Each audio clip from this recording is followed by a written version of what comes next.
consistency. It's one of the greatest challenges in narrative writing. You may have heard your film school friends say that the best stories are about people, which is kind of like saying the best food is about flavors. What he's trying to say is that he likes stories that prioritize character consistency. But what does that mean, and how is it accomplished? Character consistency is when a character's core belief is the singular driving force behind everything they do. It means allowing the desires and actions of your characters to push events forward rather than steering them toward a predetermined outcome. It means that everything a character does on screen communicates something about who they are, and it's important that it doesn't conflict with the things you've already communicated. It means that Vi would never be a cop. So basically, why would Vi be a cop in that situation? Um, like maybe maybe you just can't get over the fact that people change. People change. You get it? Basically, she joined the enforcers because she thought that Jinx is a threat, and this was the only way to stop her. Literally, the only way was to join the enforcers. Also, she knew now one enforcer, he was good. Maybe she just, not even maybe, she just. So, that enforcers weren't all just bad people. Like, Maddie or Loris or the fish guy or Caitlin, her girlfriend. I'm doing this off script, so I'm gonna say some things. Maybe I'm just going to cut like half of the video. Today, I'd like to course correct. My past couple writing videos descended into snarky critique of a middle-of-the-road video game adaptation I was barely invested in, and I'm above such base content. I am an educator. In a sense. Not certified, but I have been ordained by the Universal Life Church, and in America, I'm pretty sure that counts. Today, I'm talking about something I genuinely love, a cinematic masterpiece that helps steer the direction of modern Western animation, and somehow isn't about Spider-Man.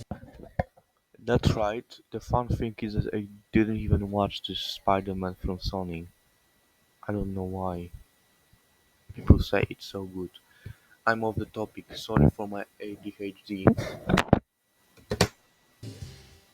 It's Arcane. It's in the video title. Admittedly, when Arcane first came out in 2021, I had very little interest in watching it. I'd heard Netflix made a show about League of Legends, which was a video game I remembered for its below-average graphics and toxic player base back when I tested decisions. Everyone's desires are crystal clear, even when communicated through simple glances and body language, and their words and actions never feel out of place. In a show about legacy and the lasting We're just going to consequences of skip even the it smallest and choice, we go get to moments that skip. are unforgettable because they're so.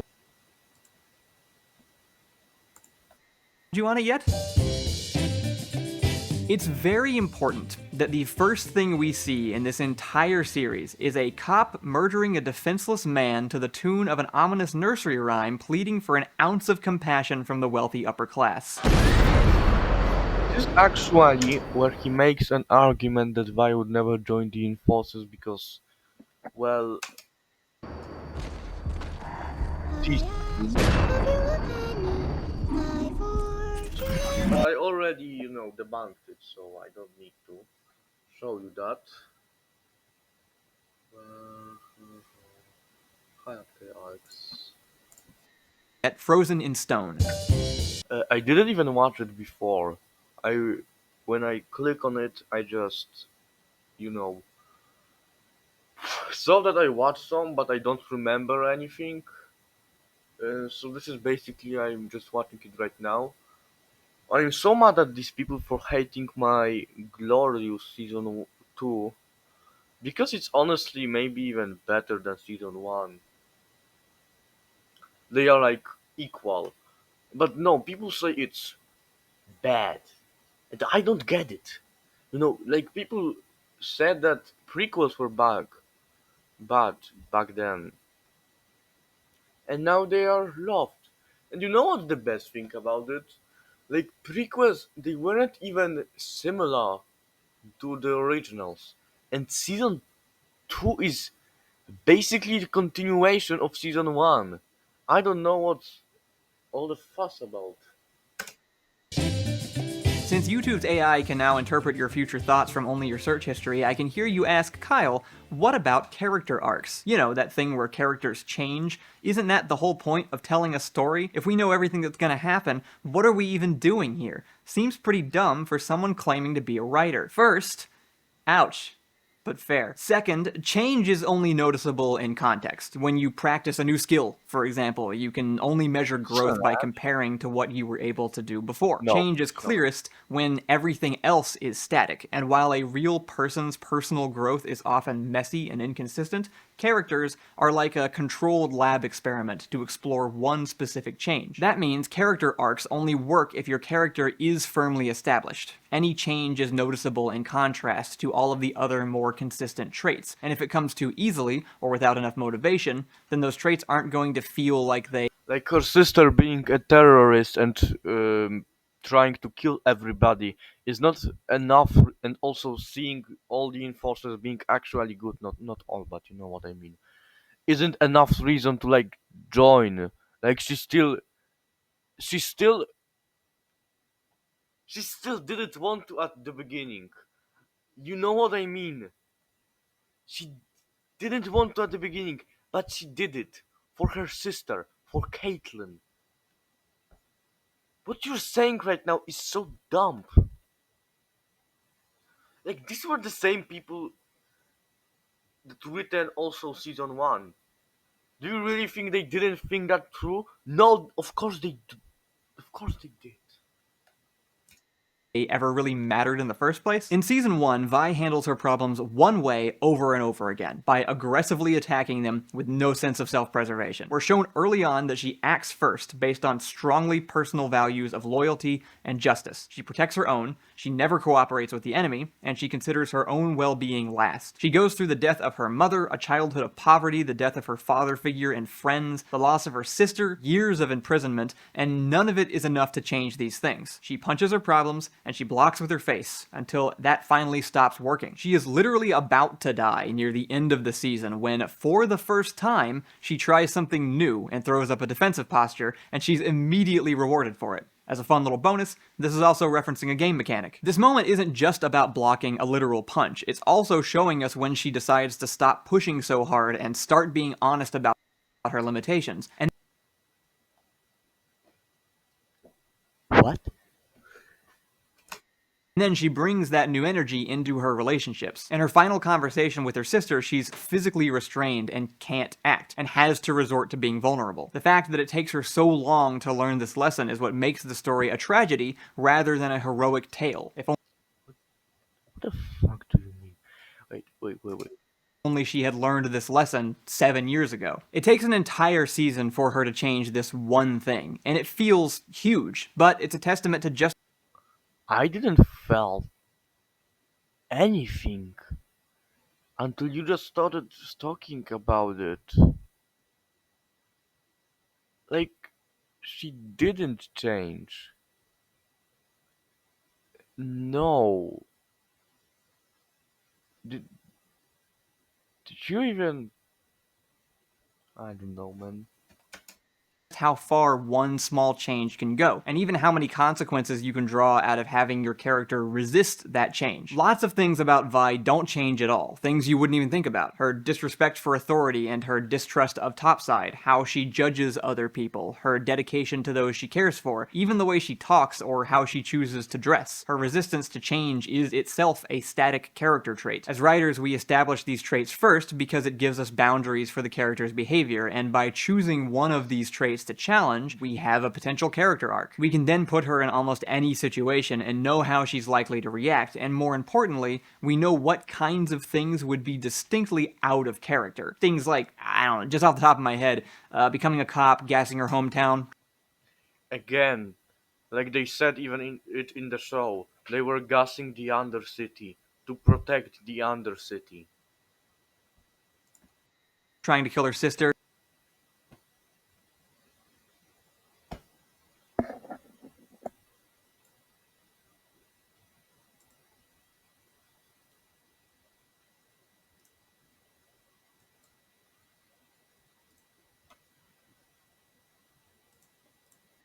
any situation and know how she's likely to react, and more importantly, we know what kinds of things would be distinctly out of character. Things like, I don't know, just off the top of my head, becoming a cop, gassing her hometown, trying to kill her sister.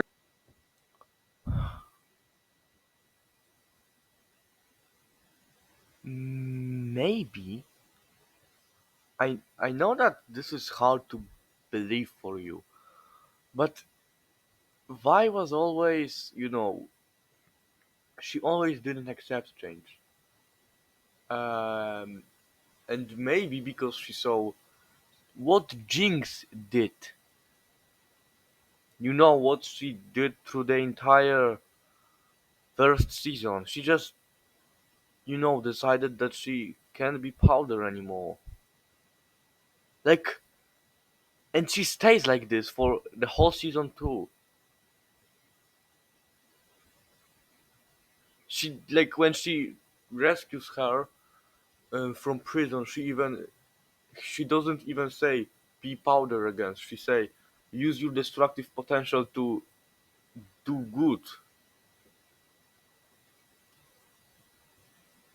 What are you talking about? Just some extreme examples. It's easy to put a lot of weight on the moment of change itself because that's the exciting part, and I think it's easy to be Like, the writers were even, you know, aware of this because the things she talks about with Caitlyn, promise me you won't change. So many things changed. Bro, did you even watch the season 2? worried that if your character isn't constantly changing, you're not telling your story right. But the story is about the learning process. It's the character either resisting their arc or fighting to achieve it. Everything that it takes to accomplish that result is what defines a character. When you have a large cast, not every character even needs an arc. Sometimes you just challenge them to get them to show who they are. But that doesn't mean they have to change. In Arcane, some of the deepest characters barely change at all. Vander's change occurs in that opening scene. We see his final moment as a fighter, an undoubtedly long and painful road where his will to continue was regularly challenged. Seeing these two girls standing amidst the aftermath of this battle was his final straw. His previous method of protecting his community had stopped working, and so he reprioritizes and pursues the same goal in a different way, by creating a safe space for the victims of the system he once fought directly. He stays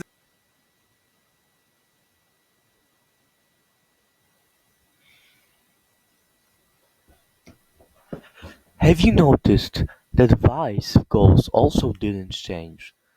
Like, look, when sees the Undercity under Silco, she is. This is not what she sees Undercity as. She liked when Vander was around.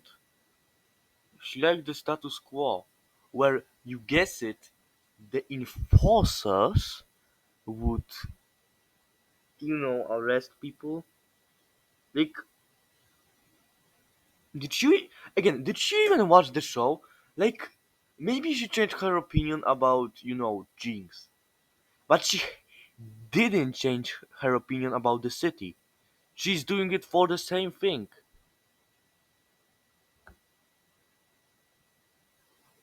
Protecting the Undercity.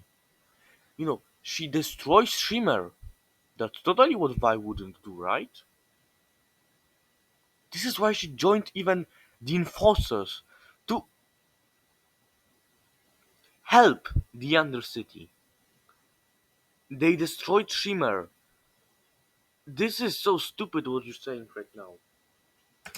this way for the rest of his life. His story is over, and he dies to make room for other characters. The only way to mishandle his story moving forward would be to somehow bring him back, but any way of accomplishing that would be contrived and counterproductive. Silco doesn't change until the very end, and every scene leading up to that teaches us a new facet of who he is by showing him react to a new situation or relationship. By watching the way his behavior is subtly different depending on his surroundings, we can piece together his complete character. He passionately believes in his own cause. He sees people as pawns, rather than friends. His greatest defense is feeling in control, and in direct contrast to Vander, he doesn't care about causing collateral damage if it means achieving his vision. None of this changes. We're just learning new details of a complicated, dangerous man. In the final scene of the season, he seems to prioritize another person over his victory, a very small change with a massive impact that could only be undone by a complete character assassination of Jinx.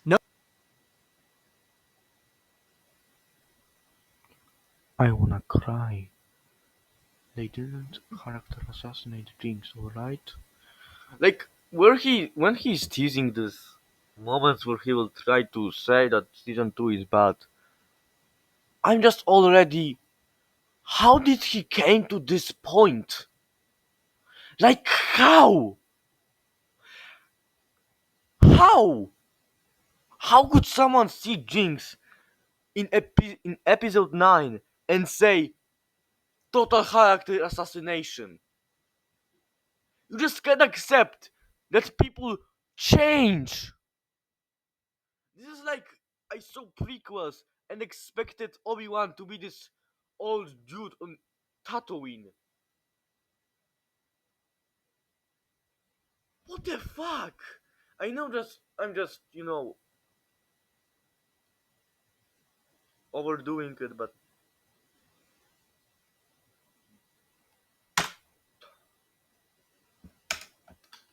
I just, tutor the sound. Defined. Powder is the only character in the show that could be described as inconsistent, but it's because it is her core conflict. She distinctly alternates between two versions of herself because she can't settle on a threat response. Depending on the situation, she's either the fawning little girl or the cold-hearted fighter. Both states of mind are so clear and consistent on their own that they each have their own name, and it isn't until the last scene that she deliberately and permanently chooses one over the other, thereby becoming a consistent person. An identity she's not likely to shrug off anytime soon. To help define these starting characters, we put them in scenes with a collection of other topside and undercity residents. Again, you just can't acknowledge that people change.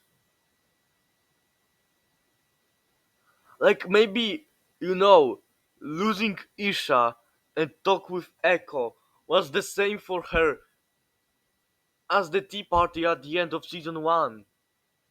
It probably was even more meaningful. Well, she lost she lost her kid in that one, and she lost her father, which is kind of funny. But still, you know.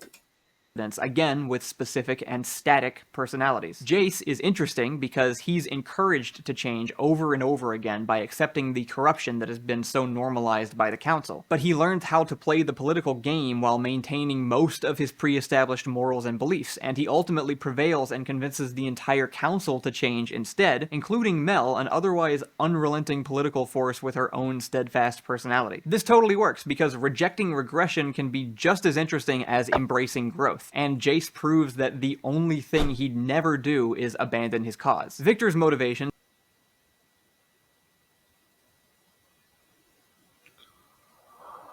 Like the scene where he just goes to kill this kid. Like, this actually reminds me. Season 2 is not the first time that Vive, joined the Enforcers. This is second time. Like, if you're saying this, then be honest. Why already joined the Enforcers in season 1? You should hate then how season 1 made this.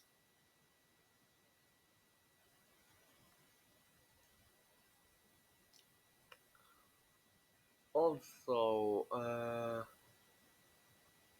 right. She rejoins the Enforcers, she leaves the Enforcers. Right after the fight with Jinx. Which shows she didn't want to be a cop for her entire life. She just did it because the situation required it. In her point of view. Which I actually agree. and priorities stay intact the entire season. He pushes the boundaries of science and he physically changes as he fights for. Also, now this his argument that he wouldn't make a gun for Caitlyn from Hextech. Again, does it for the same reason that he goes to destroy the Shimmer factory. And also, this isn't a full-scale war like they went in episode 8 of season 1. This is just a squad going in to destroy Shima. At first, also they would dare the gray would also be sprayed on so everyone would evacuate, destroy Shimmer factories, and capture Jinx. People would be safe.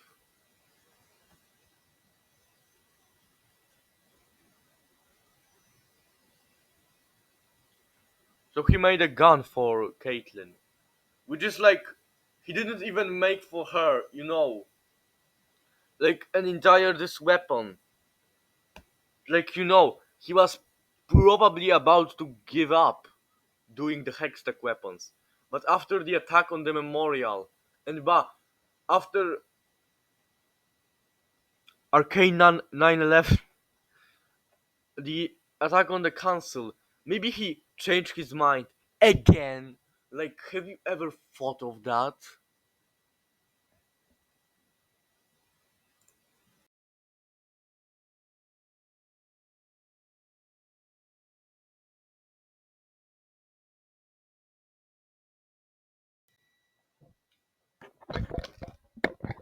Yeah, sure. Yeah, sure. So you won't guess. I have recorded uh next 17 minutes, but it weren't recording sound on computer, so I'm just going to have to do this again, I guess. I guess. as long as the risk is only his own safety. But the second his research goes too far and kills someone else, he shuts it down. Unlike his game counterpart, he's simply not the glorious evolution type, and it would take a long time for him to become one. Heimerdinger Yeah, sure. So as you can actually, I'm now calmer. I wanted to kill him. I remember on that 17-minute long when I literally said that I wanted to kill him. Shit was crazy. I am now calmer. I now ate something, and so basically, um, uh, you misunderstand Victor's character. He always wanted to help people, you know. And when you get rid of his problems like the leg and give him power of a god, guess what he is going to do? doesn't change at all, because he's well past his character arc era, and there's just no reason for him to have one. He's a stodgy old dog man, and would never act any differently. Again, we've seen him like two scenes after he met Echo, and you know, this is not his whole personality. Like we don't know his personality that much after he changed. And he also had to have a arc in season 2. So what you're saying right now is kind of dumb.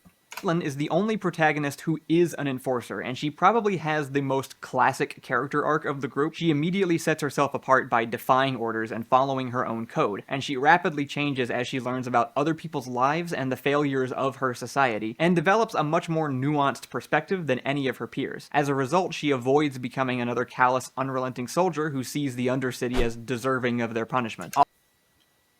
I'm going to now have to do the Caitlyn plotline for the second time. Explain to him like a fucking child.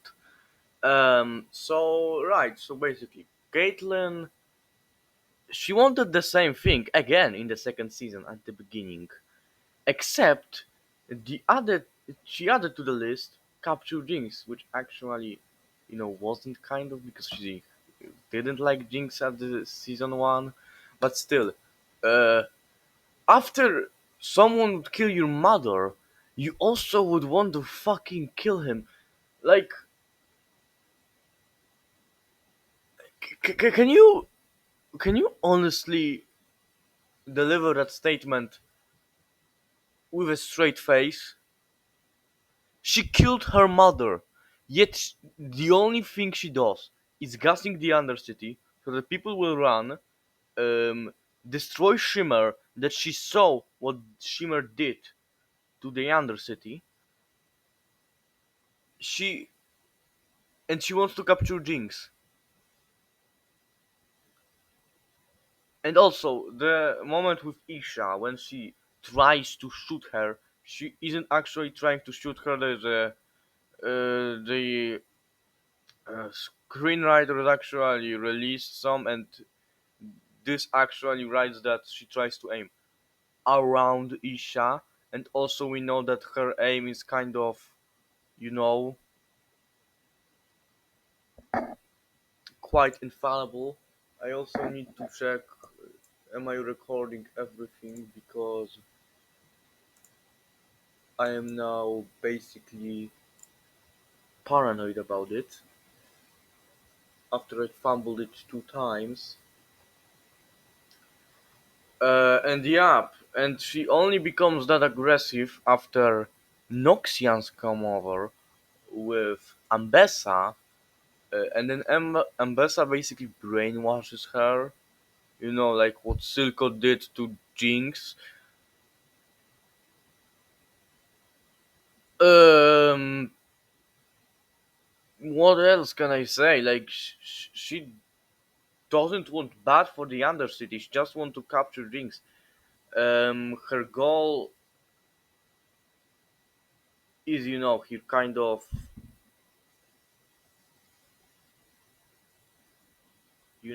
changed. Like, but people change. We still see this change over time in her after all that Undercity did to her. You seen how she was pissed off when they attacked the memorial, and after this attack in the end of the third episode, and Ambessa and all these factors, I can really see that happening. You know why? Because when I saw the show, I believe it. I actually believe that this character development is possible. And you know what? It is. All of these characters are so clear that it seems nearly impossible for anyone making a second season to misinterpret them into total contradictions of everything they once were. How season 2 misrepresented its characters into total contradictions of everything they once were. No. You're just wrong.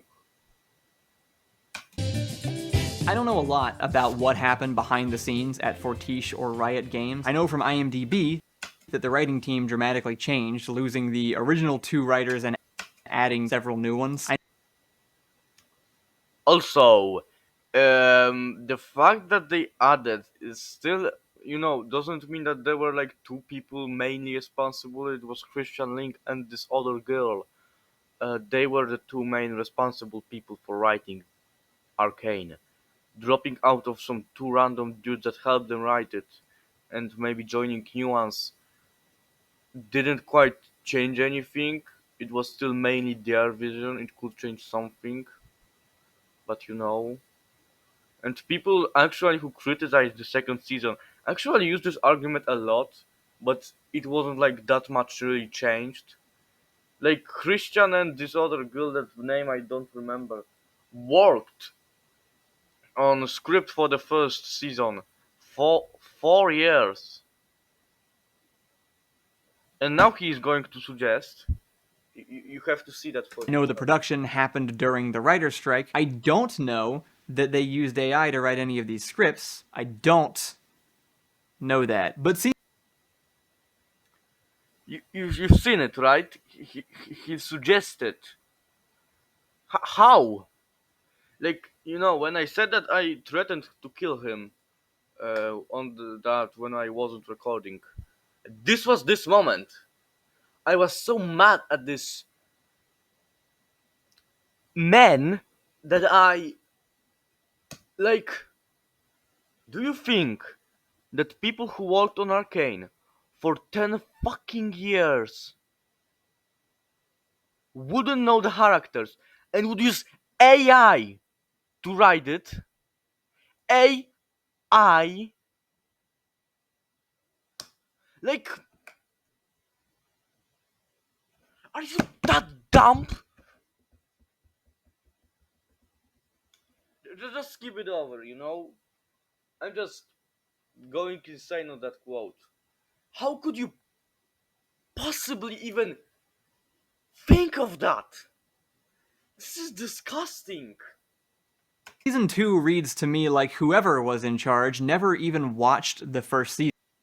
It's more like they had it summarized for them, and then based on those surface level descriptions, tried to turn all of these characters into their League of Again, again, they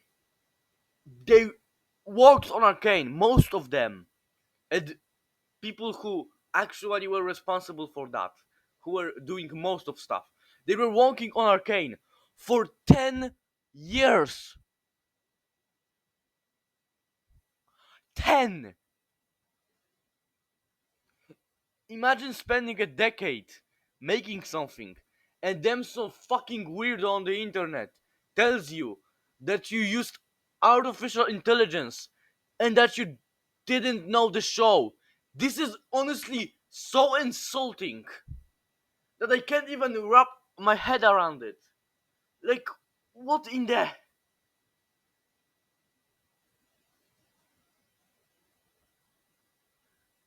And also, this critique that they tried to make it to the original forms in the show is actually, this not confirmed, but most likely is actually that they actually planned him being Warwick for a long time. Um, you know, and people actually knew this. I don't know how. I don't know what happened that they knew, but it actually happened. I only watched the show like a few months ago, and I fell in love with it. And yeah, this is a common critique.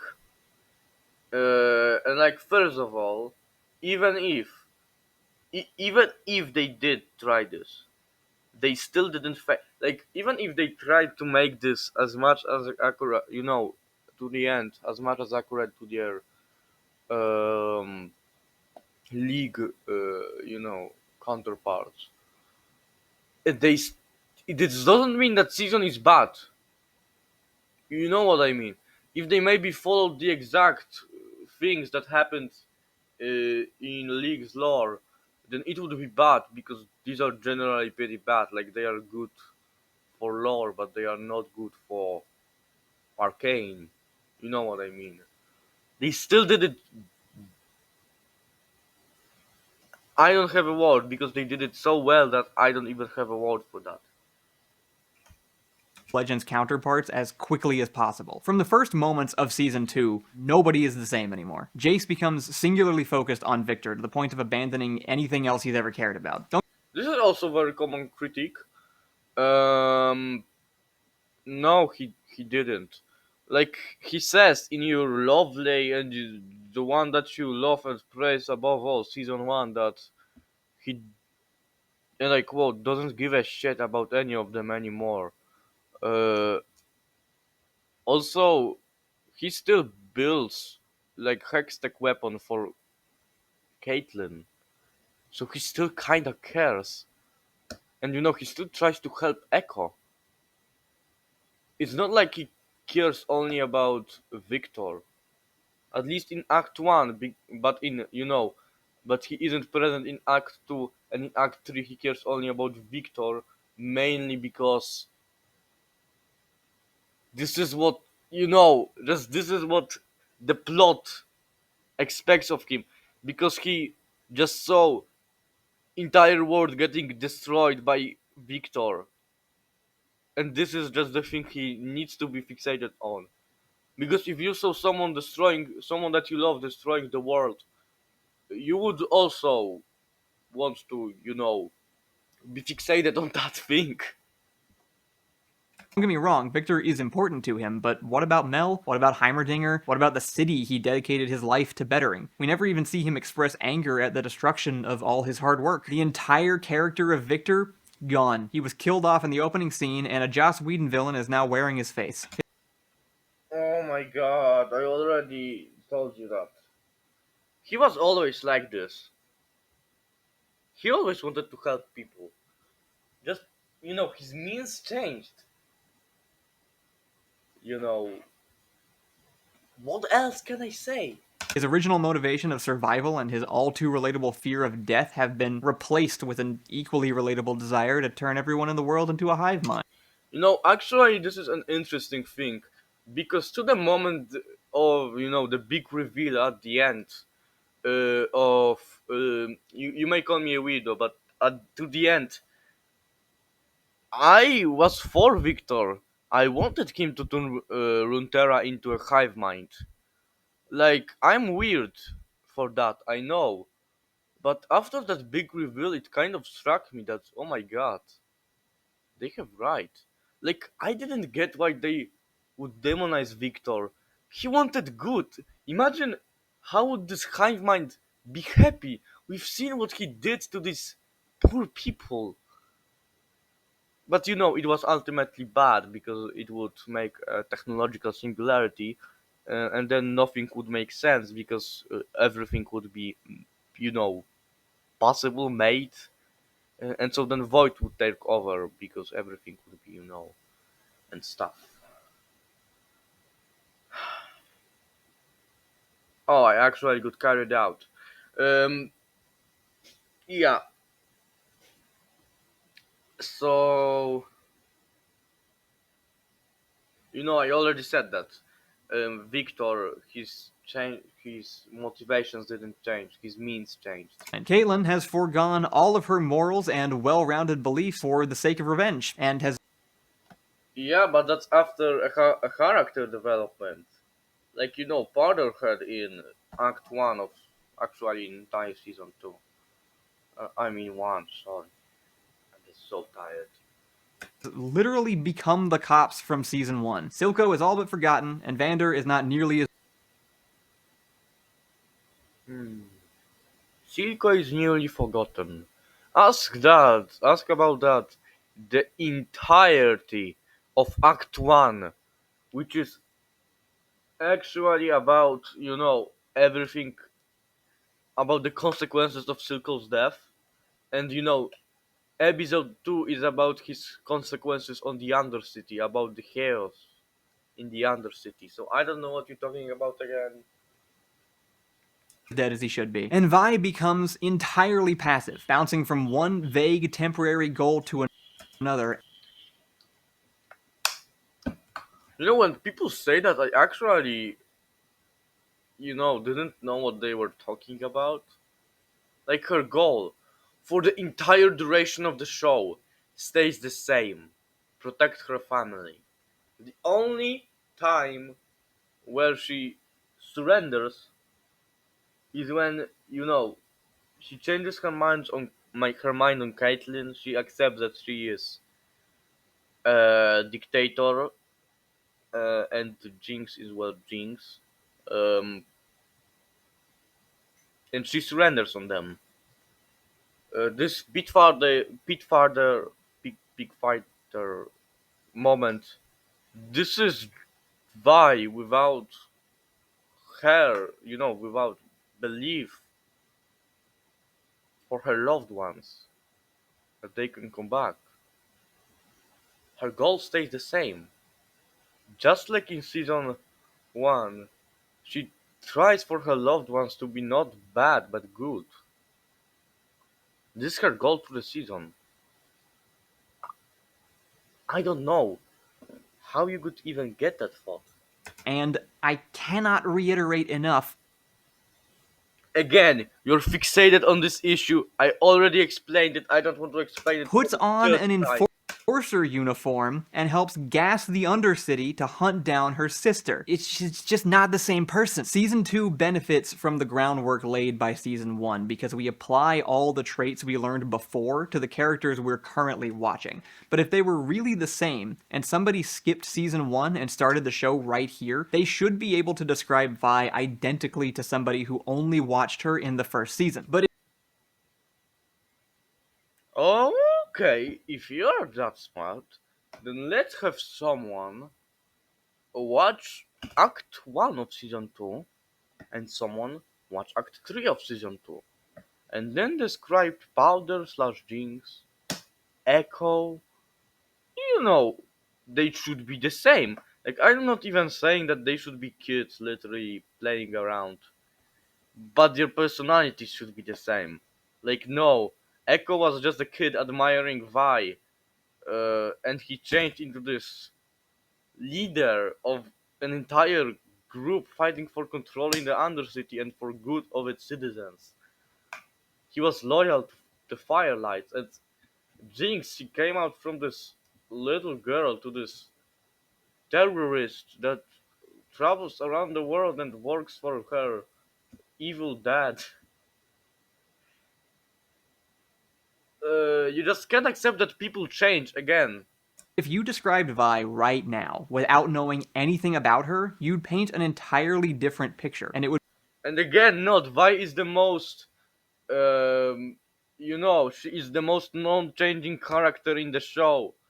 Her personality and her goals doesn't don't change for the entire show. She's literally the worst example you could ever give.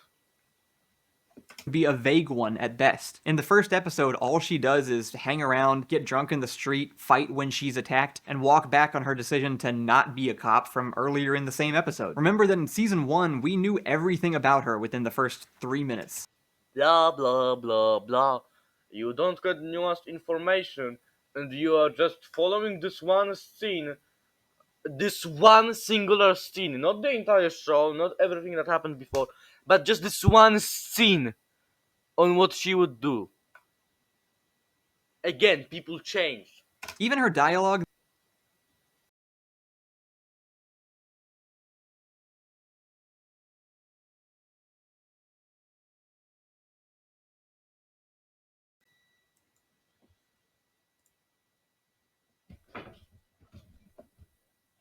Okay, this is the next day. So I basically 1723. All right.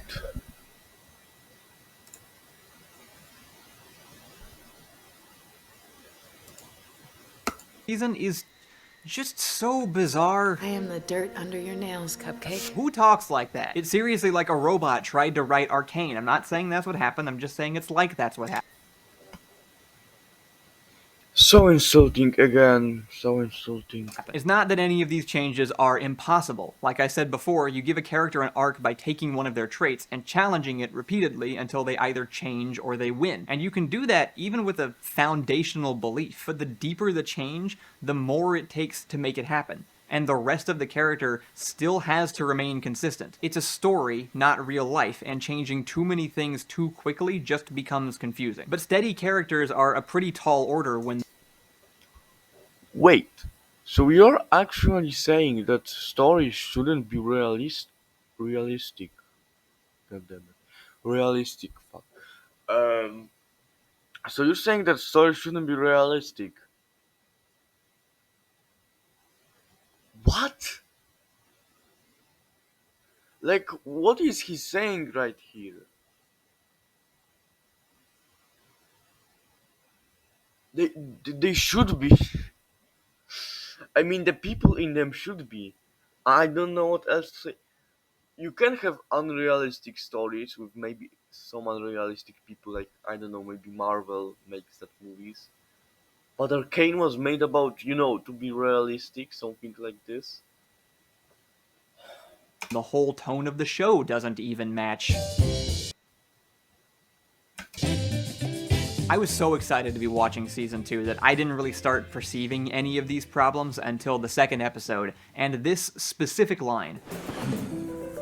Don't you essentially own this place? Shh. I don't know exactly why this was my breaking point, probably because I'm a comedy snob. In fairness, it has been my career for over a decade. But I think a mark of great narrative writing is the ability to weave natural levity into any situation, because it's what we do in real life. Comedy flows from character and context. Wait. So you just said that stories aren't meant to be realistic and are meant to follow their own rules.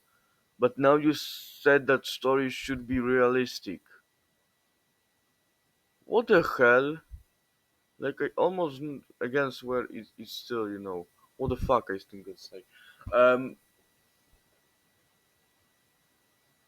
I don't get your point.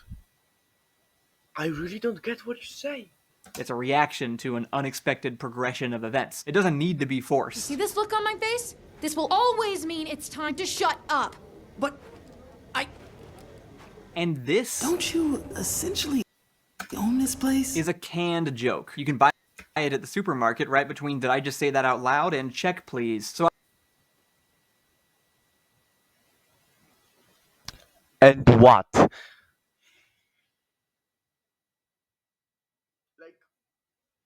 and what?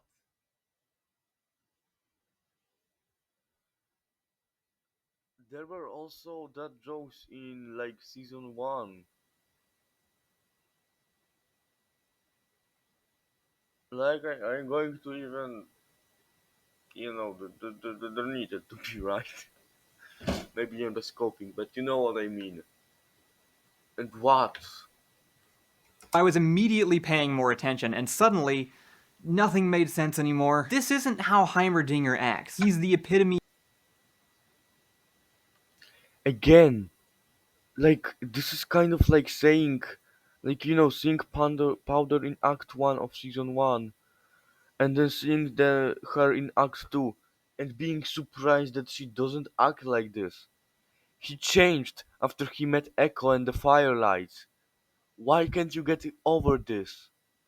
of no nonsense, and it stands out specifically because he looks like a teddy bear. You're expecting bubble machine energy, but instead he's a stodgy old professor who insists on telling you what things used to be like 200 years ago. You don't understand what's at stake. That's a burden that only I here carry. He also doesn't own this place. It's the central government building of Piltover, and he was a council member. He doesn't own the building any more than Jace does, and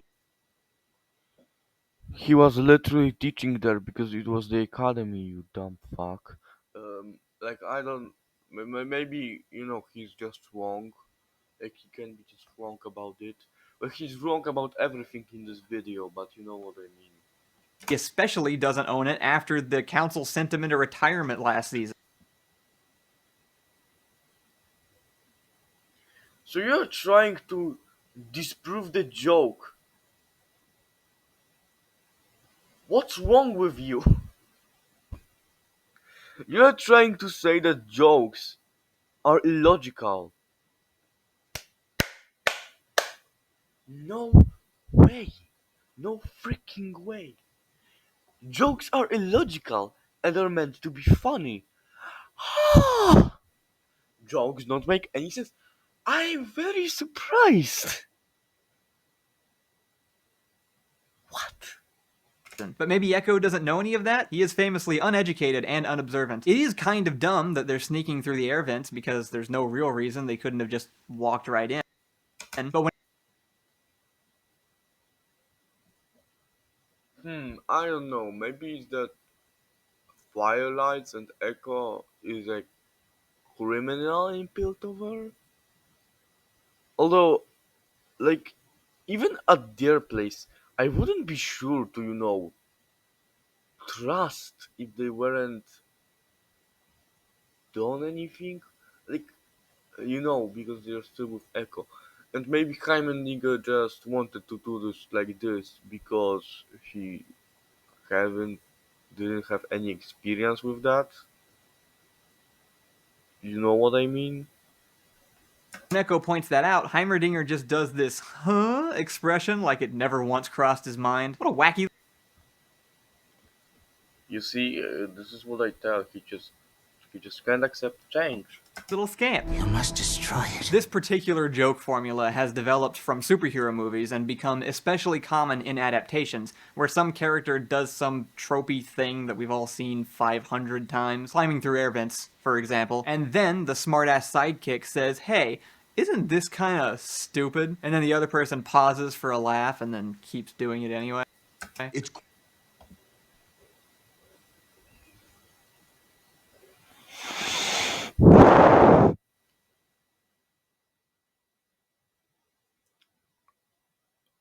Okay. And like, what does this critique have to the story?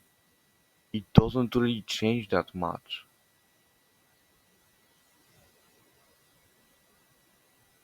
Really, it doesn't. quantum entanglement between the quantum states of Posner molecules in your brains. Do you guys just put the word quantum in front of everything? What a dreadful situation. Is every day like this for you people? Now I'm standing. You all happy? Bunch of jackasses standing in a circle. It's an incredibly easy way to squeeze some cheap comedy out of just pointing at stuff. As usual, a clever version of this exists. It's called lampshading, and it's a reactionary back and forth with the audience. Glee does it all the time in its early seasons, like when they forget to give one character lines for several episodes, and then when people bring it to their attention, they throw in a little reference. Then for a while, I stopped talking. And it's funny because the absurdity was unintentional, and the character's acknowledgement that it happened makes the world feel more alive. When the recognition happens during the gag, though, it just feels lazy. It's basically the writer acknowledging that they could be trying harder right now, but they prefer not to. And so they criticize themselves before anyone else gets a chance, and that's kind of funny if you think about it. Well, if they like, this is what? Like, if they criticize themselves, then they know what they did wrong. So they could, but they didn't, and there was a choice in it, and they decided to do this. Brambleback has left the jungle. You do realize code phrases don't work when you make them up on the spot. Also known as Ryan Reynolds' entire playbook. At this point, I guess I was shaken out of the excited little kid trance I was in at just seeing more Arcane, and my cynical post-COVID adult brain took over, and I immediately recognized this as a way to hide some very backwards writing. They clearly needed these three characters, Heimerdinger, Echo, and Jace, to be in the same location, and rather than let events play out naturally based on the characters' individual decisions and shared interests, they had them do whatever got them there the fastest, regardless of whether or not it made sense.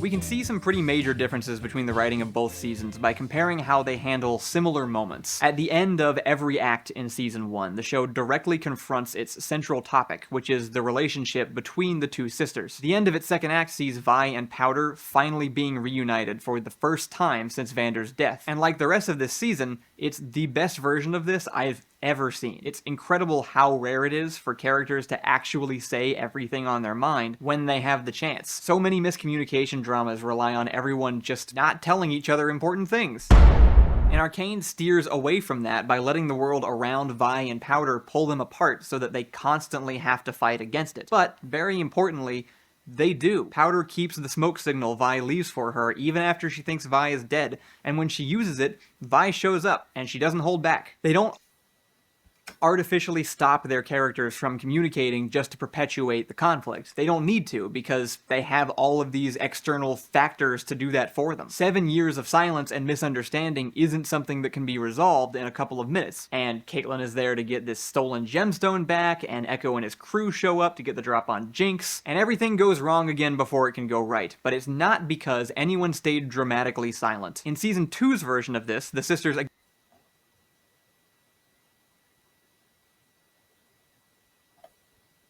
again reunite after some incredibly undefined amount of time. Vi has seemingly forgotten about Jinx until she shows up and is like, hey sis, wanna go find our dead dad? And Vi Like, I already explained what Vi was doing, so she surrendered to everybody, so she didn't quite want to go find Jinx. obvious. Vi's like, no, I hate you. Alright. The last time they saw each other, they were fighting to the death and were stopped only by glitch. Actually, they weren't fighting to the death. That's because Vi didn't want to kill Jinx. I don't know how you could be that blind to not see it. Like, there was this argument that she could just move Isha, but she just didn't want to kill Jinx. I wonder why. Like,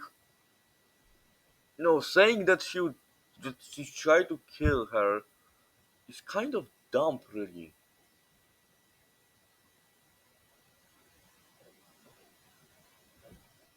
Animations ripped out of Into the Spider-Verse, and Vi remembering What the? Wait, you're actually hating the fight scene with the ashes and blood? This is like the best fight scene in all of Arcane. Better than anything we saw in season 1. I don't know what you're talking about. her old character for a second. The time before that, Jinx threatened the life of her girlfriend and shot a rocket at the government. Now is the first time they've actually had the opportunity to talk since they were children. There is so much that could be unpacked here, but we're not gonna, because their dad has been resurrected as a werewolf.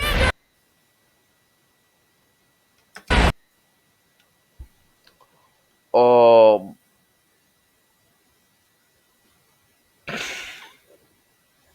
like, they actually do, like, for example, um, Jinx criticized his wife for joining the Enforcers.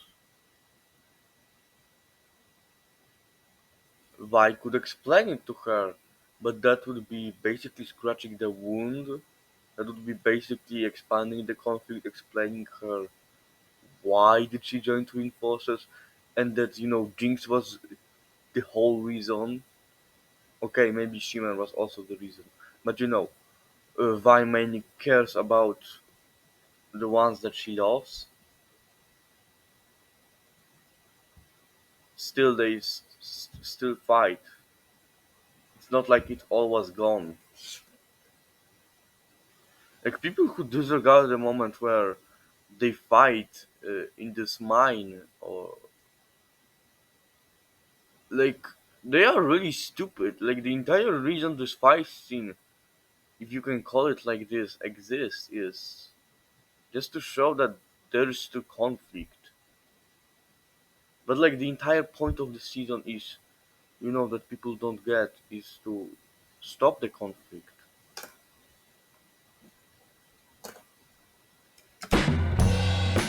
What are you waiting for? He's your dad, too. Touch my daughter. I don't care that it's from the game. Stop typing that comment. Stop it. Vander's death, Arcane's own Ned Stark, was the catalyst for most of Season 1. It ripples through the world and affects nearly every other character's decision in some way, and undoing it even a little bit just cheapens everything that has happened since. No, it doesn't.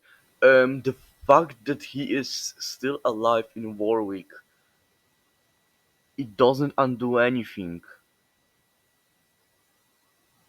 Because, like, we also know that Sinch couldn't bring him back, literally. He couldn't bring back his body, so he needed to, like, stick it to two wolves, so now he's Warwick. And I'm not saying that it's cool because it's from the game. Like, they could add Seraphine because she's also from the game and she would be working with the show, I think. But they didn't. So,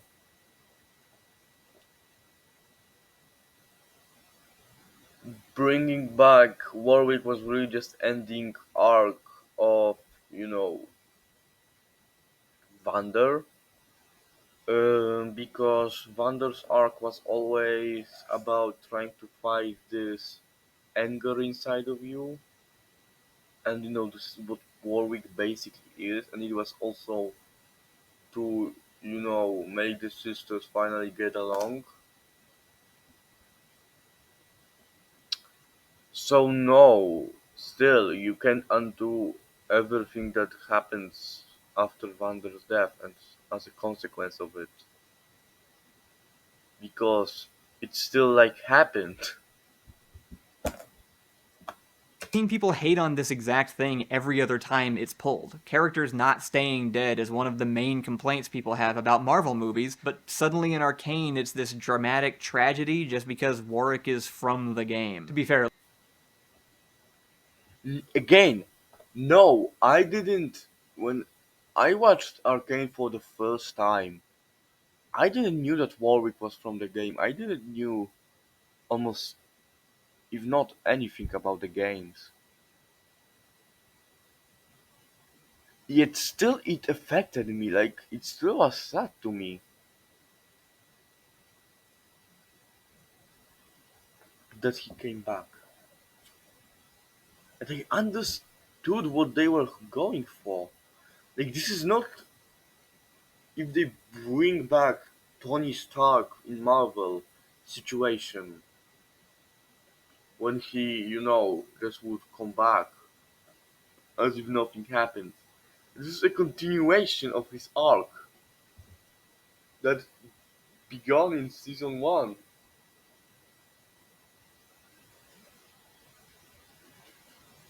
That's it. And it also helped the other parts of the plot, so you know. looks like a lot of League fans were disappointed with his depiction anyway. They actually allude to this in the first season when Vander takes Shimmer and hulks out in one last attempt to protect his daughters. I thought it was a pretty cool reference, and an interesting implication of some future events that we don't need to see play out on screen, because how would that ever be relevant? It's almost like the writers couldn't think of a way to bring Vi and Jinx back together, even though they had plenty of ways to do that, but they don't seem capable of perceiving that level of character motivation in the first place. I haven't really talked about Jinx yet, even though she's the other main character, because there's just a lot, but I think she's the clearest evidence of how Season 2 fails to understand the characters it was given. There's a certain... Okay, you can say... I don't even know because none of the characters are badly written. But if you're going to say that they misunderstood Jinx, you don't know what you're talking about. They understood every character, okay? Alright? They did something new with Heimendinger. Because they could. Because this was new Heimendinger. Like, I didn't even found the example to say to that I understand the change in this character, maybe Mel. I can understand complaining about change in Mel as a character. Um, but Jinx, are are you serious? I what the hell? certain female archetype depicted as childishly whimsical but also hyper-violent. Your Harley Quinns, your Himiko Togas, a lot of anime characters, actually. They're often praised for being deep and complicated by the men they're clearly designed to appeal to. Jinx in Season 1 is the only version of this character I think I've ever seen done well, and it's because they really put us in her mind. She's an honest representation of a shattered, abused, furious woman. They tell us who she is as clearly Abused to be like. Uh, no, she wasn't abused. Did you even watch the show? Silco loved her. You even said that out loud. as any of the other characters, and understanding her pain makes her much more difficult to fetishize. There is nothing male gaze about her. We watch her grow up and be repeatedly traumatized into this towering animal who snaps and eviscerates people with machine guns. It's not quirky. I've seen various posts online from women with BPD who relate to her breakdowns, to the depiction of her mental illness as this part of her mind that edits reality and tells her everyone is out to punish her for her mistakes. She's desperately looking for anybody who won't judge her, and as a result, she's in an abusive and inappropriate relationship with a man much older than her who is also her stand-in father figure twice removed. I know that's a controversial interpretation, but it shouldn't be. There's obviously more going on here than he's like her dad. Do you approach your father this way? Do you look at him with this facial expression? Okay. It's all now clear. He's Silco Jinx shipper.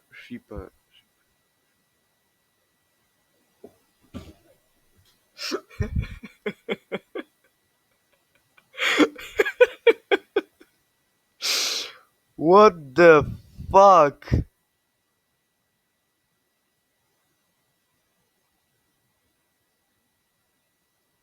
Why did you?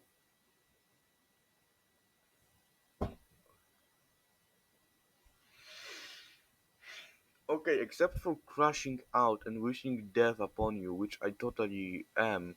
Um, or even, I heard that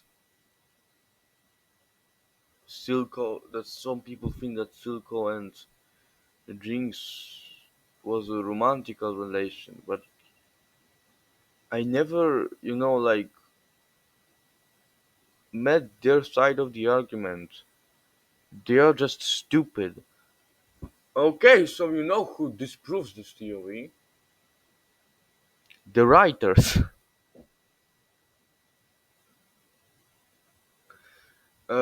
They say it was a father-daughter relationship. You know what also disproves this theory? That it was the father-daughter. I don't know how you disprove it. Like, if you watch the show, how could you possibly get an impression? I don't know, man. I really don't know. Maybe sit on his lap with your arms draped around him as you discuss world domination plans. Again, there is clear intention behind this behavior. Somebody animated every frame of this on purpose. They don't need to explicitly state that their relationship has an inappropriate component. Shut the fuck up, because I'm gonna fucking kill you in your fucking sleep. I know where you live. You should be you should be scared. You should sleep with one eye open this night. Oh no, just don't do it. Don't do it, alright? Let me do this quick and non-painful. You won't feel pain if you will be sleeping. You will fall asleep tonight and you will never wake up again. I guarantee that. The fact is, I don't even know how to disprove it because it's just obvious that it isn't true. It's just obvious for everyone who watched the show. Like, why? What? When? What? These are the words that can just really come into my mind.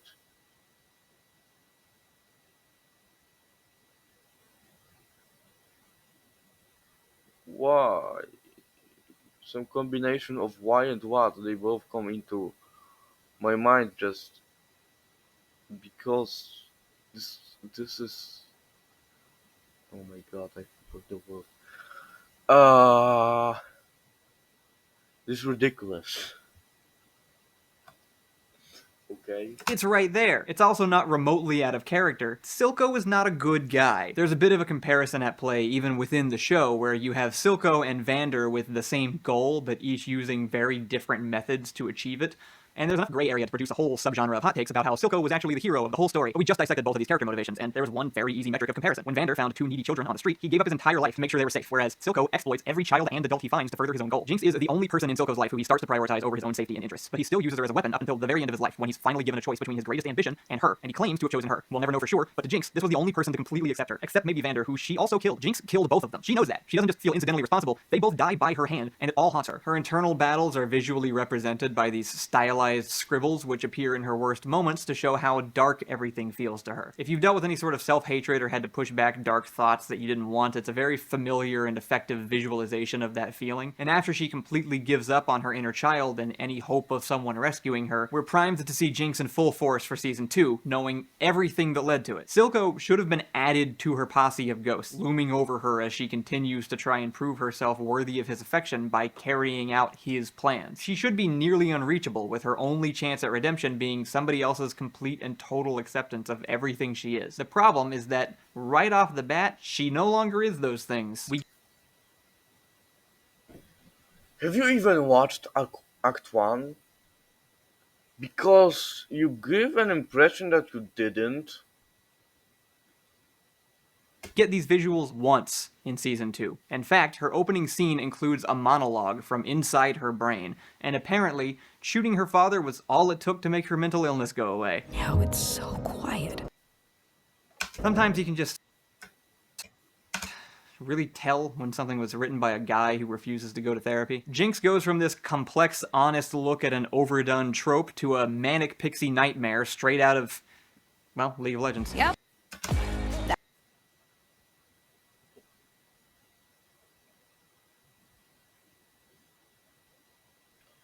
You know what? Instead of disproving this point by point, because this is very incoherent, I'm just going to explain how Jinx is one of the best written characters in Season 2 also.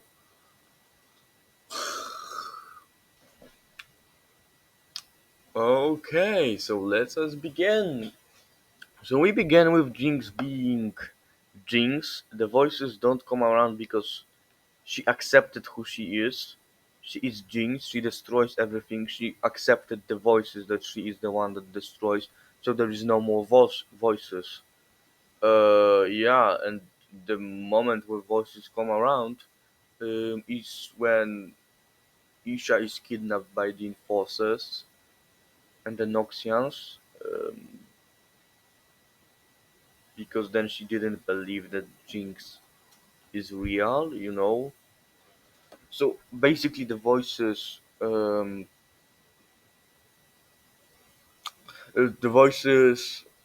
stop because she accepted what they were saying.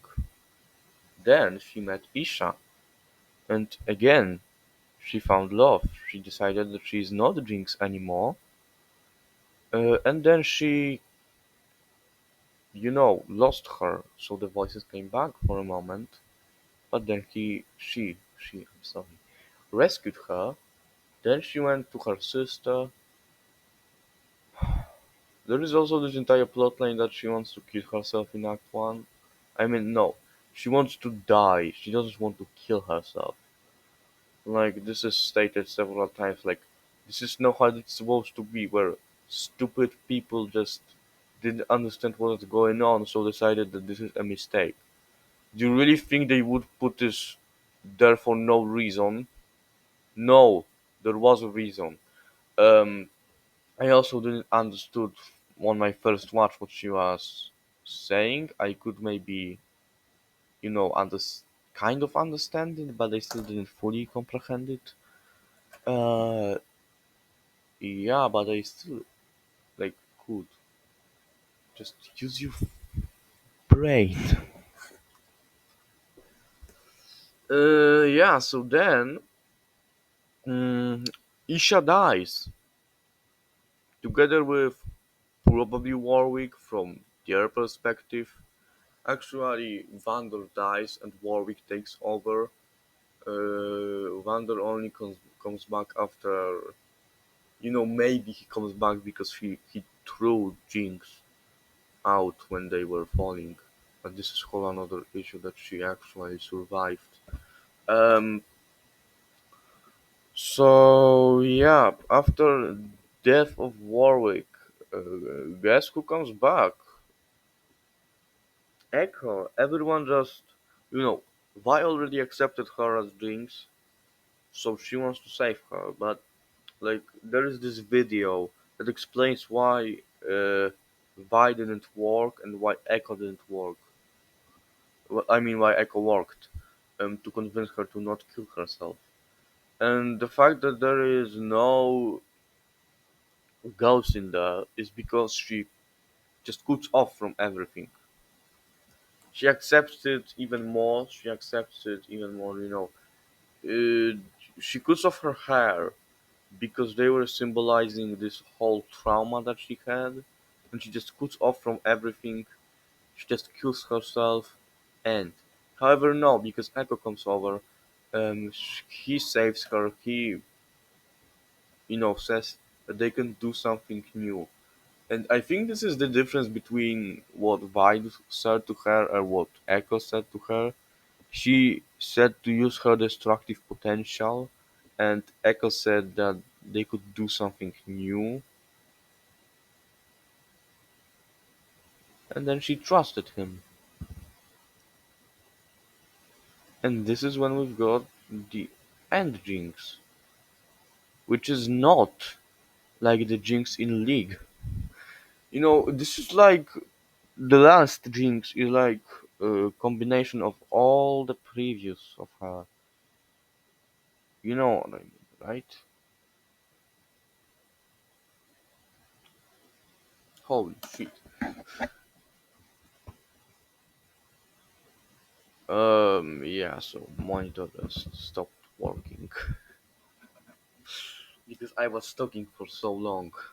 That's me. Fresh off murdering her second dad, Jinx wanders the city, gets into silly little fights, makes self-deprecating jokes, and plays with her pet kid for an unclear amount of time before claiming Jinx is dead. even though the resolution of last season was her literally sitting in a throne with the name Jinx on. Blah blah blah.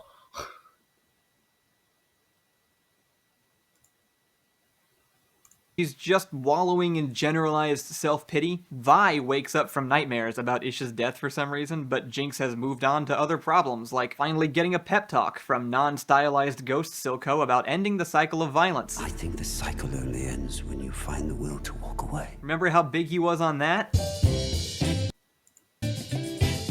Yeah, this is I think the one that we could most agree on. That Mel was that Mel plotline was kind of boring, but he will say that it's straight up bad. So Another character I haven't talked about yet is Mel, and it's because she's basically removed from the second season entirely. She's an incredible character in season 1. She's this brilliant political strategist descended from a line of warlords and becomes both strategically and emotionally invested in Jace's rise to power. Right off the bat, she's shown to be brilliant and highly skilled in social manipulation. One of my favorite little details in season 1 is how she wins over this other counselor by buying him gifts, and then every time they're casting a vote, he looks to see what she's doing first and just votes the same way. It feels like a meaningless little gag, but it actually becomes part of the tension in the final scene, because as everyone is voting for Jace's proposal, all these little pieces start falling into place. Near the end of the series, we complete the picture of Mel by introducing her mother, Ambessa. Ambessa isn't introduced until the second to last episode of season 1, and yet she hangs over the entire series like a shadow. She enters the plot and in no time at all establishes herself as a genuine threat that our most talented characters may not be able to handle. Jace, one of the most headstrong characters, finds himself starting to echo her words after one scene together. Meanwhile, Mel, who okay, so basically he accepted when she was able to join Jace, but he didn't accept it when Ambessa was able to change Caitlyn. Makes sense for me.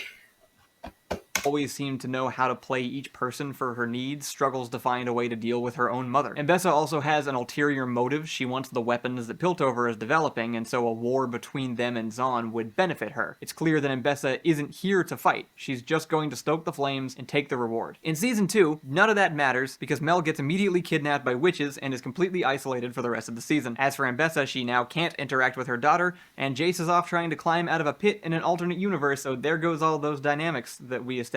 Instead of having her be this larger-than-life Kingpin type character making everything worse from the shadows, she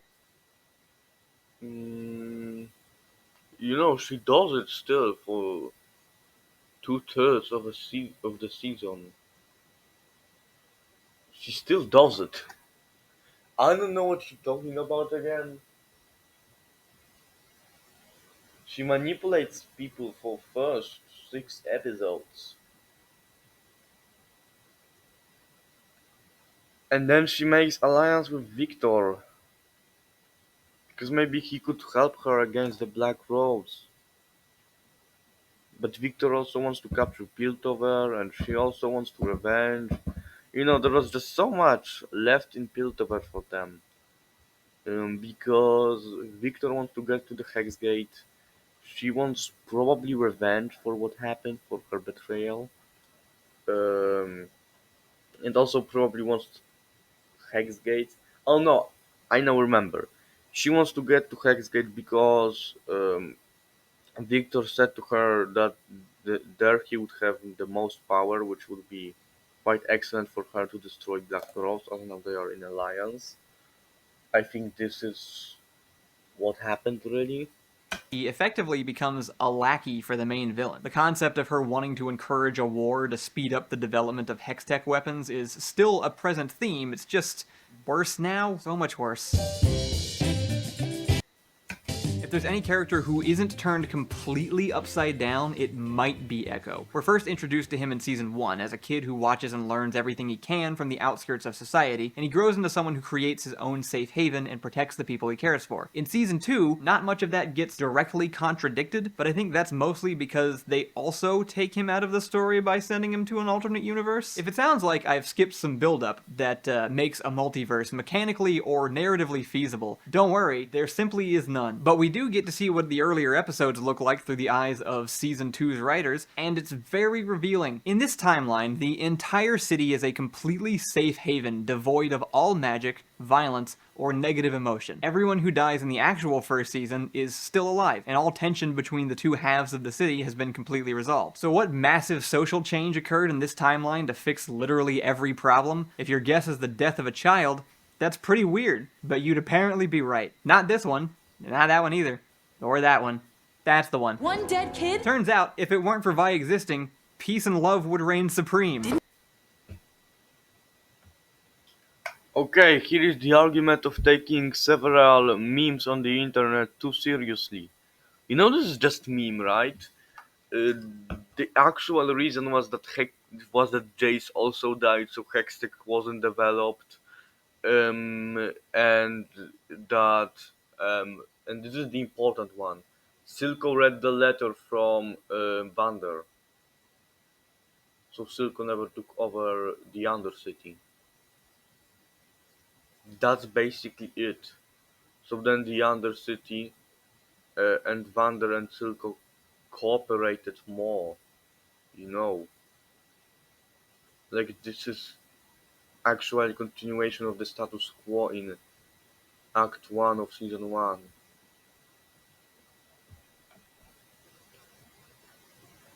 If Silco didn't exist, of course. Didn't you try to kill him? Greatest thing we can do in life is find the power to forgive. Seriously, who the fuck did they think this guy was? Professor Buzzkill, known for using his sage wisdom to be a birthday clown, has apparently been in this timeline for decades doing absolutely nothing until Echo shows up, but even he can't resist longing for the peaceful respite of academia. Absurd. Okay, let's wait for what he will say, because I'm already ready to debunk that. Premise aside, I honestly think he acts pretty in character this episode, including trying to ignore his long-standing crush on Powder, who... Wait, is that a thing? Where did that come from? Oh, it's because in the first season he's clearly obsessed with her as a child, and then later he's dating someone who looks like her, and then he paints her face real big on the memorial wall when he thinks she's dead, and is overwhelmed when he finds out she's not. You're just shipping two... You're just master at shipping two characters that aren't supposed to be shipped. What the hell? It was in promotional materials. It was in everything. Also, you don't know that he dated that person. That he dated this friend. She was just similar to Vi. You don't know was he dating. You don't know. She was his friend probably. And you know,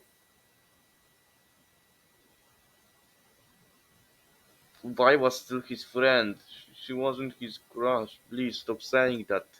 It was in promotional materials how Echo and Powder were best friends.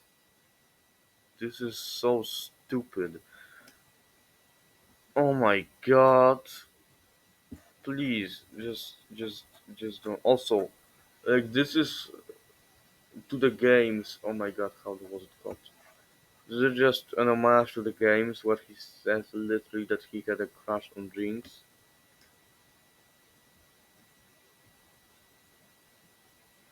Just read the room, bro. That makes sense. Wait, Powder's the one with the pink hair, right? I'm colorblind. Why keep the established character nuance of being in love with someone who can't reciprocate when you can instead just strip another woman of her entire personality? Okay, shut the fuck up, because you're just so stupid. You're just so incredibly dumb that I think I might have wake up my grandmother. I think I'm going to shut up. For the sake of some boring and consequence-free fanfiction. God forbid Jinx doesn't Blah blah blah blah. I already debunked that. It was still beautiful to see them. have a love interest. She was almost interesting. To bring it back around to character consistency, Echo hates Jinx. Not sexy hates, actually hates. Jinx was around when Echo was a kid, but she was already a bad omen. They don't hang out, and they don't really share interests. He's much more interested in fighting. And they don't really share interest while showing how they are playing game. Very stupid thing to say.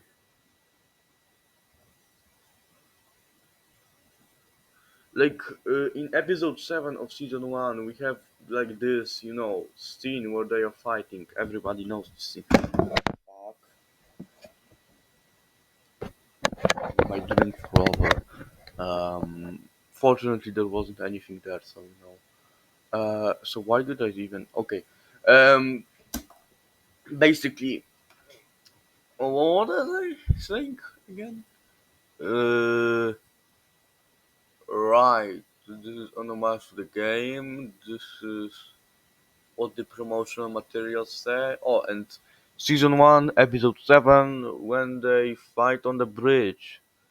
This actually shows how close they were together as a kids. Holy shit, this Rubik's Cube is so cool. Oh, sorry. My ADHD. Actually, this is an interesting thing. I don't have ADHD, I have Asperger's. I'm not actually, a psychologist to say on that. Please don't take me 100% seriously. Please really search it up if you really want to know. Asperger's is like the first, you know, level of neuroatypical.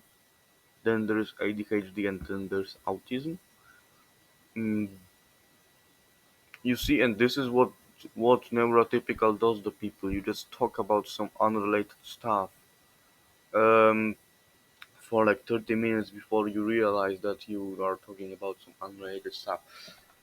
So yeah, already debunked. Come on. Like Vi. And for his entire adult life, Jinx has been a terrorist that ruins the lives of the people he cares about. She literally murders the girl he's dating, who looks like Vi. This whole episode Again, you don't know that he's dating her. reads like a weird conservative sci-fi. All the poor people in their culture get overwritten by proper society. Any past transgressions are erased in the name of forgiveness. The unpredictable, mentally ill assassin of the wealthy has been reduced to an easily manageable trad wife, and all because we killed the gays. The only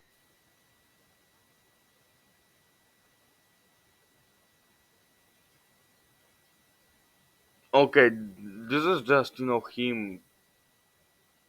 I don't know what he's doing with his life, honestly. I don't know what am I doing with my life that I'm just so annoyed at this person. I'm just really recording it. I actually had that. I actually didn't want to make this video. It's like, always when I watch these videos of critiquing season 2, I would always just scream. It just awakened something in me that just wanted to strangle them to fucking death. Um, so I made this. So I'm making now this video to maybe calm down, to stop doing this. I don't know. Maybe that finally my message is heard by someone. Yeah. So he is just basically building on what he said before that I already debunked. only thing really accomplished here is giving Echo his 4-second rewind ability from Again, like this argument is just so painful. Like it doesn't. The purpose of 7 episode Echo plotline didn't serve only so that he can have the Z drive. Like, do I really need to explain this? Okay, I'm going to. He always thought that Powder was dead and that Jinx cannot be turned to her, which kind of he still believes, but he believes that she can be something better, that she can be something good, that she can be someone that helps the world. And he also helps actually Powder to achieve that, you know, in alternate universe. This is really what this episode is about. It's about Echo realizing that Jinx can be something good.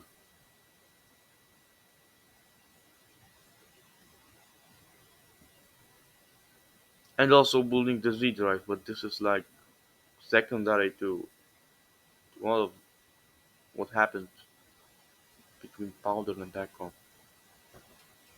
The game, but we've actually already seen that be integrated. They don't literally I don't even know what this argument is, but alright, just give him the power to rewind time in Season 1, but during one of the most visually unique fight scenes I've ever seen, where Echo and Jinx are facing off on the bridge, the action and visuals are inspired by his ability. He starts off the fight by swinging his pocket watch in time with the music, which is in a 4/4 time signature. The whole thing plays out in yes, slow you motion. don't He need and to Jinx children pretend explain to fight. this. Echo dodges 2 of Jinx's shots, but gets hit by the third, and then we're ripped back into the present and watch the fight play out again, this time with Echo dodging the shot. All in 4 seconds. Awesome. I thought that was cool, and I don't know what part of the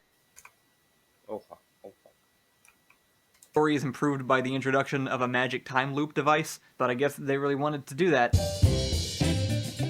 Even the writer's understanding of the arcane in this season, the world's magic system and the thing the show is named after, is the opposite of everything it was previously established to be. It is very clearly depicted that the arcane is a neutral force of nature. It does not have its own inherent morals, yet Heimerdinger has watched entire nations be destroyed by the people who wield it. It's a one-to-one parallel to technology and innovations in the real world, and it relies on deeply understanding your characters, so I guess it should be no surprise that in Season 2, I'd always presumed it was due to mankind's turbulent relationship with power, but perhaps... that is grumpy because people didn't ask for its help nicely enough. The final nail in the coffin for me was the decision to have Victor travel back in time and become the wizard who saves Jace as a child in the first season. When this world was first presented to us in 2021, it felt enormous. We were watching the story of a handful of people in one city at one moment of time, but we could see so much more beyond the horizon. Just outside this eerily familiar steampunk oligarchy that exploits its lower class to maintain a reputation of progress and wealth, there are other races, other empires at odds with each other, and occasionally not so ancient wizards who play with the boundaries of reality and remind us of the vast chaos bubbling just underneath the surface of this fragile society. Sheer chance brings Jace in contact with the arcane, and we follow his story not because he's chosen or special, but because he's the type of person who will pursue this mystery. That's the only explanation we need. This single interaction suggests an entire world and history that we get to fill with other context clues and our own imaginations. Until it's Victor, and then the vast universe we were handed collapses into a singular, boring, closed loop. It's the same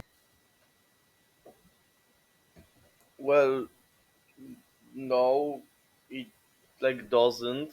thing as the entire Star Wars extended universe, always somehow relating back to this one whiny, incestuous family. The city itself used to be a fully fledged character all on its own. It felt huge and densely populated, and everybody we were watching felt like one small piece of this interconnected society. In the first season, I could mentally map out all of the major locations. We got these big establishing shots, you could physically see how far one place was from another, and there was a sense of scale established by travel, like Vi jumping around on rooftops, or the Hex Gates being a big deal because they made long-distance shipments so much more accessible. But in Season 2, it feels like we're jumping between different maps in a video game, and a lot of the time they intentionally obscure the space to make it harder to spot inconsistencies, especially in the fight scenes, which are almost all fought in these smoky voids, or in the sky, or in their minds, so that it barely matters what happens or in what order. In comparison, even this simple fight scene from the first episode of Season 1 shows us the entire battlefield first, from multiple angles. It's clearly established where everyone is in relation to each other, and even what they're thinking going into it, so when the action starts, it's super easy to follow. Again, and what? Is that a critique that Season 2 did something different from Season 1? No.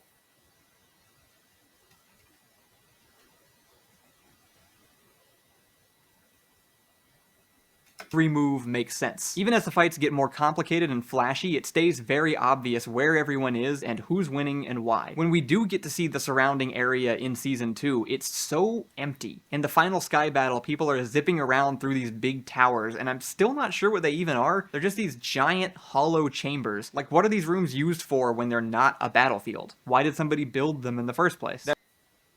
To protect the city, maybe?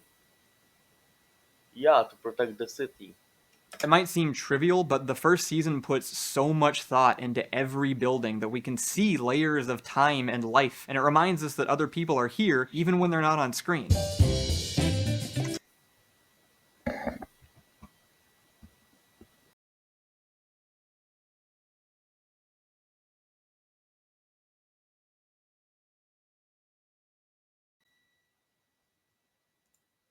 Contributing to the unclear sense of time and space this season is that so many important events have been relegated to montages. I get that the animators are incredible at mixing art styles. They're very talented. Please give them some more money. But I've personally written enough mediocre screenplays to know that this is what it looks like when you have information to tell your audience and you haven't written anything down to communicate that information. I'd bet anything that for these parts the script says little more than "they fight," or "don't forget Silco is dead," or "everyone has blue hair now," and then it gets handed off to the animators to figure out how to tell that story. They're doing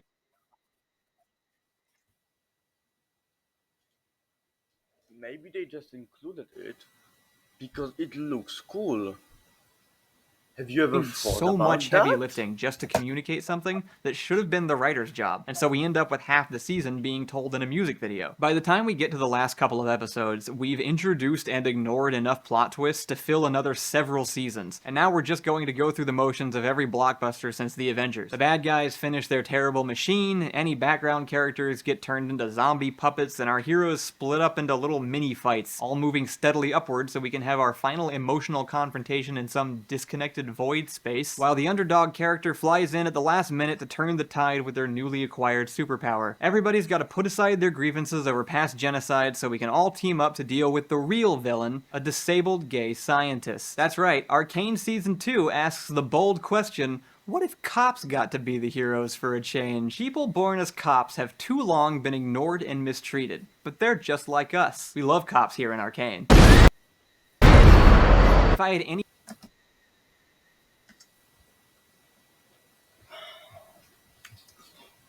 You know that half of these enforcers were people who were conscripted, who decided to join the army to protect their families.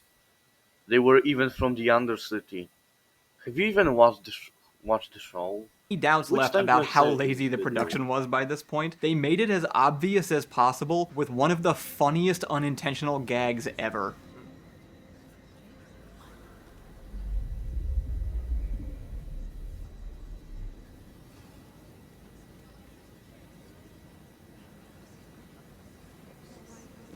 Quiet.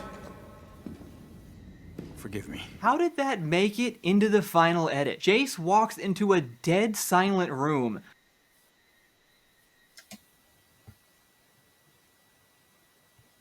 Haven't you hear that they were talking? Haven't you heard that? Are you are you that deaf? This room wasn't silent. They were all talking. You just haven't heard it for some reason. I don't really know what else to say. You're just And lying yells at this quiet. point. Also, they could just tone it down so you could, see you focus on what's happening on the screen, and that is, Sevika and Caitlyn giving their looks to each other, not about the chaos, the conversations that are I happening. didn't change anything. That was exactly how it happens in the show. Like, did nobody do a quality inspection on this thing before it went out? Did they just think everybody would be too out of it at this point to notice? Because I was pretty close, so fair. And if that wasn't bad enough, the same kind of thing happens again. No! This is the culmination of what I was talking about earlier with Echo and Heimerdinger in the vents. This moment could not make less sense. Mel spontaneously generated these powers maybe a day ago, and they are incredibly undefined. I still have no idea what they even are. I don't believe she knows what they are. Caitlin there, the one who yells now with extreme confidence, has no idea what's going on. These two have only been in the same room together one time this season. They aren't friends.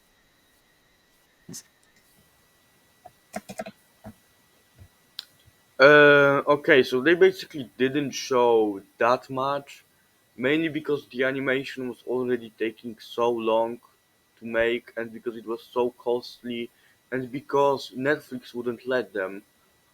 It was an entire plan to make the last episode last like hour and 30 minutes.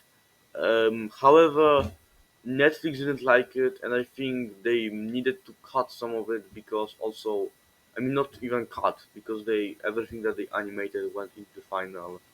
I think that everything went into the final, thing. Um,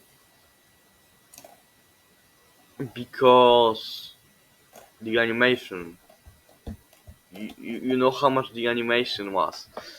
You know how much time it took. No, right. Um, how do you know that they didn't even talk this out? This is why they didn't show this. To have this reveal that they had a plan all along. This is a standard technique. Now you will call it out because, it's standard. Who, who They don't have a cares? single reason to even think about each other. Caitlin could not possibly. They have! You know what it is? Ambessa. Why are you even talking? Imagine that Mel possesses an invisible amulet that will send her own mother into the black spooky witch dimension, because that doesn't even fit into the existing magic system established in this universe. Again, you're not League lore fan. I am also not a League's lore fan. And you don't know that. They've barely looked at each other the entire fight. The only reason she says that is because that's what you do. Meanwhile, Jinx. No, it's because they could just talk about it before the fight.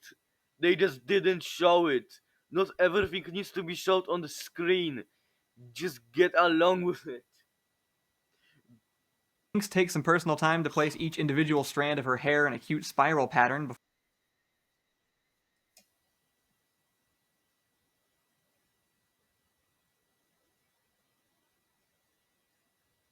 Why are you this dumb? Like, I hate this kind of critique.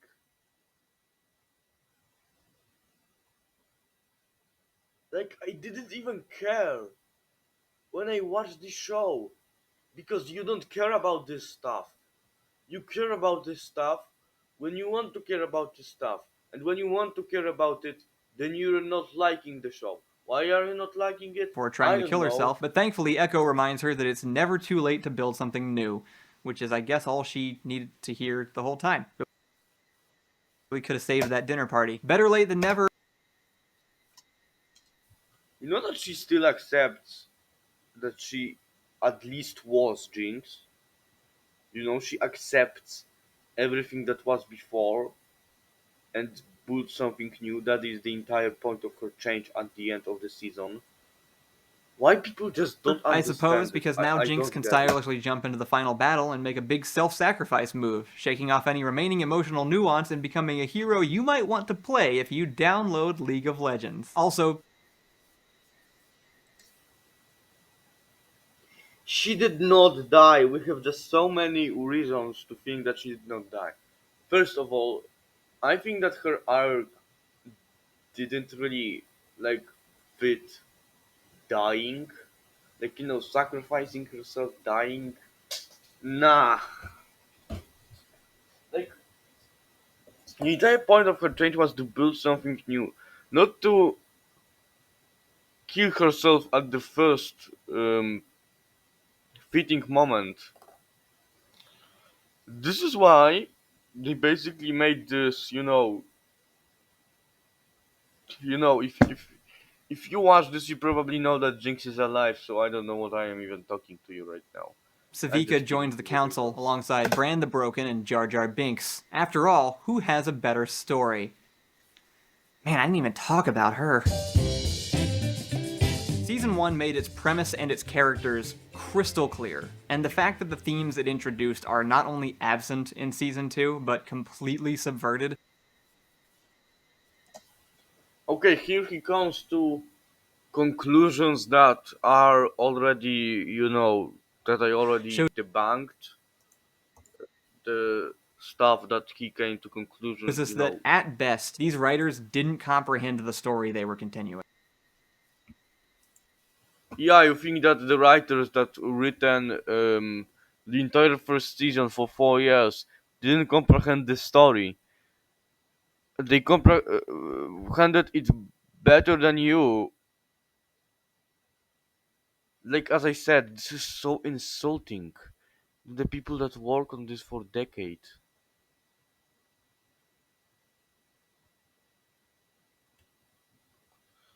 I'm gonna end it now because I just debunked everything and he will like come to conclusion of his stupid conclusions on everything that happened in the second season. You know what I mean.